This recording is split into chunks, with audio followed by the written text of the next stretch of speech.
Hello and welcome to another episode of This, That, and the Other. Today I'm wearing a Redskins jersey. One of my Facebook friends had suggested that I wear football jerseys when I do the shows, especially during the football season.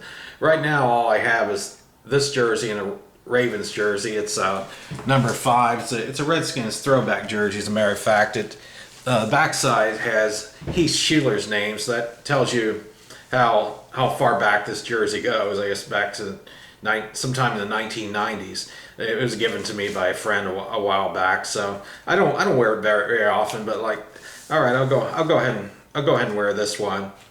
One of the things I'm gonna do, when I first was looking into doing this show, I had plans to have a partner, and the plans fell through. She couldn't make the commitment, and I've ended up doing this show solo, which seems to be working out pretty good. But one of the things we were going to do on the first show was ask each other 20 questions. The questions that you find through any emails, through Facebook, and I picked out some questions, and I'm going to go ahead and address these questions myself. Okay, first of all, favorite store. Really hard to say. I mean, I go to various stores for various things. I would say I like Best Buy probably the best. Favorite food, definitely seafood. Favorite drink, Samuel Adams cherry wheat beer. Good tasting. It costs about $10 a 6-pack, so just buy it a few times a year for special occasions. Favorite restaurant, Woodbridge Crab House out in Woodbridge. Love their crabs.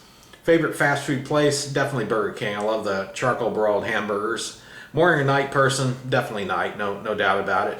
Do I prefer Coke, Pepsi, or the other? Well, I prefer Coke. I like the taste a little better. I don't drink a whole lot of soda, but I would prefer that out of the two. Favorite music? I like a variety of music, different genres. I really can't pinpoint that one.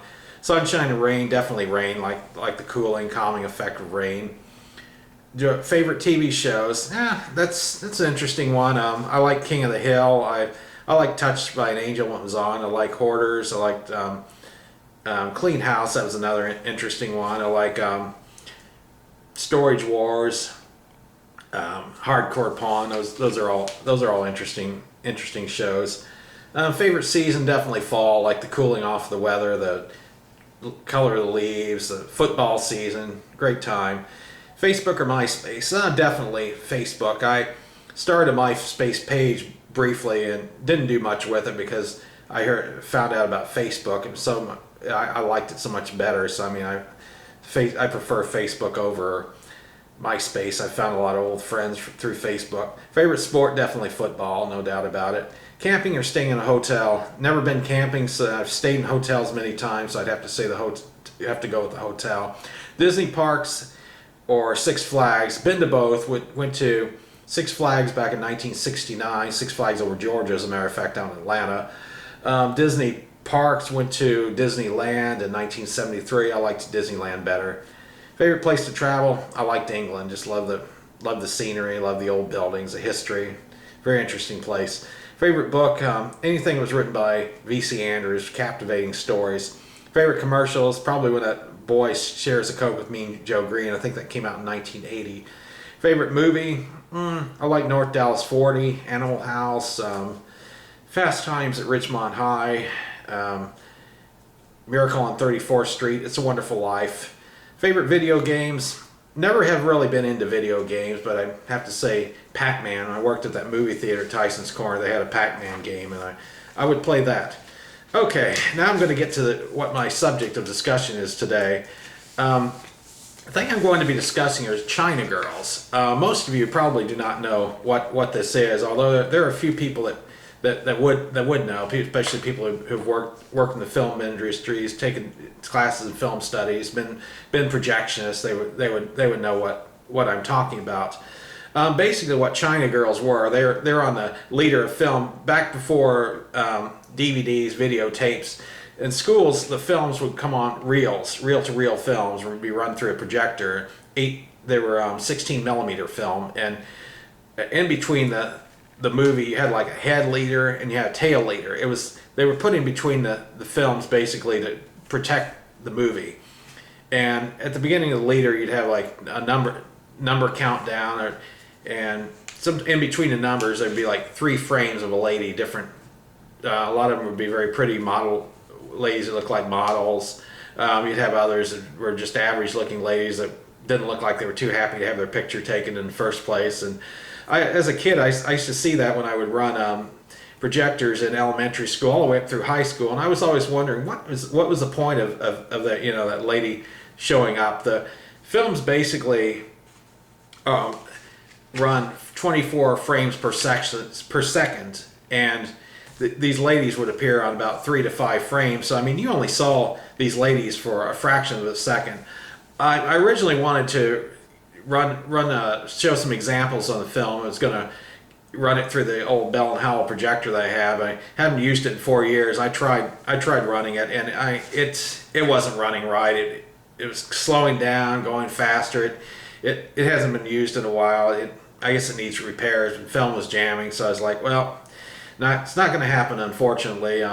There are things on YouTube that you can see that people have filmed it. Couple of, if you go under like girls on film, you'll see a couple of examples. There are a couple of women that were film students a few years ago, Julie Buck and Karen Siegel, that have done some work on China girls.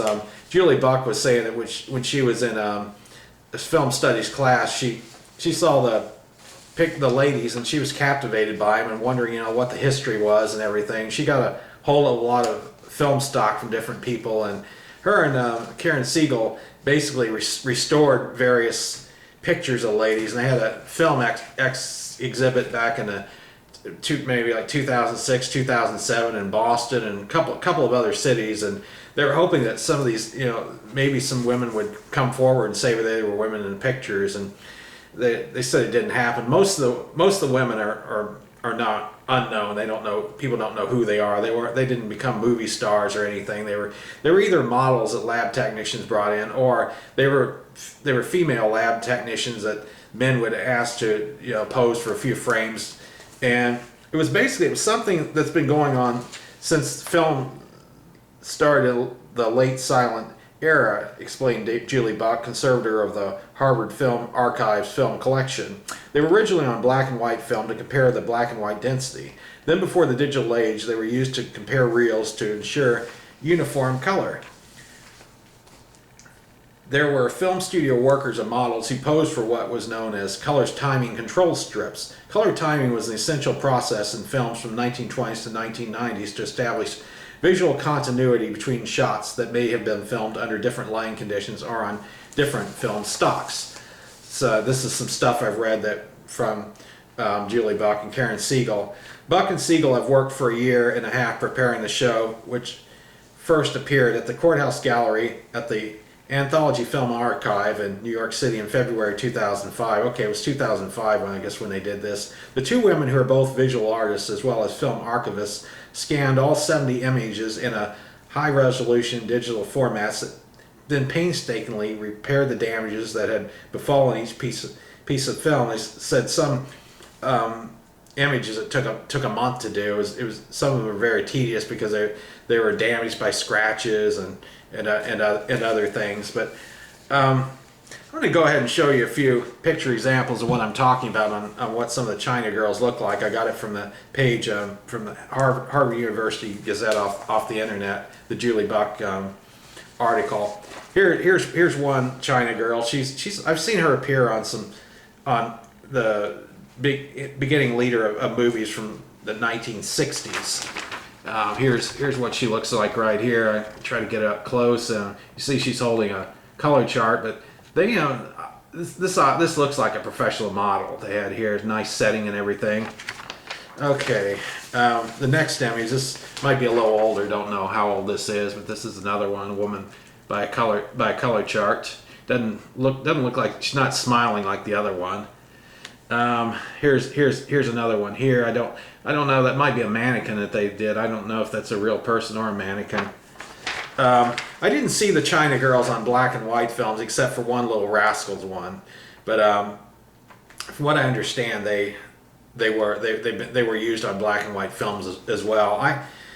I only found China girls on a handful of films. When if you let's say you got 20, you have 20 films, probably 2 out of 20 might have the China girls on it. So I mean, these China girls are not on the leader of all films by any means. Here's one from a black and white film right here. And I've got one more here. This looks like it's probably from the 1970s or 1980s, based on a hairstyle. This girl looks a little more modern, but here's the picture of her with the color charts and everything. And these were basically professional projectionists would load the projector where you wouldn't even see these girls or the numbers. They had it set up on the numbers where you could look at the numbers and see 3, and then you pass by that 3, and then you know that would give you the indication you need to turn the projector on, and the movie would start immediately. Especially in movie theaters, you would never see anything like that on the screen unless the projectionist would load the film incorrectly and turn the projector on a little earlier than they should. So occasionally that would pop up on the screen in the movies, but not very often. But I mean, in elementary school when I ran projectors and other kids, we weren't professional projectors, so I mean, we basically loaded the film and turned it on, and whatever was there was there. So a lot of times those China girls would appear with the number countdowns. And as kids, we liked watching the number countdowns and all the various things on leaders. And I still do. You know, I apologize I wasn't able to show some film examples, but if anybody's interested in seeing examples like it, there are some things on YouTube, especially you look under girls on film. That's the main thing that has those, and you just look up film leader, and you have to kind of like fish around. You'll see what I mean. But this is one subject that I've been wanting to cover for a while, and I did a little research and got some pictures together. Hope you enjoyed it. Thanks for watching.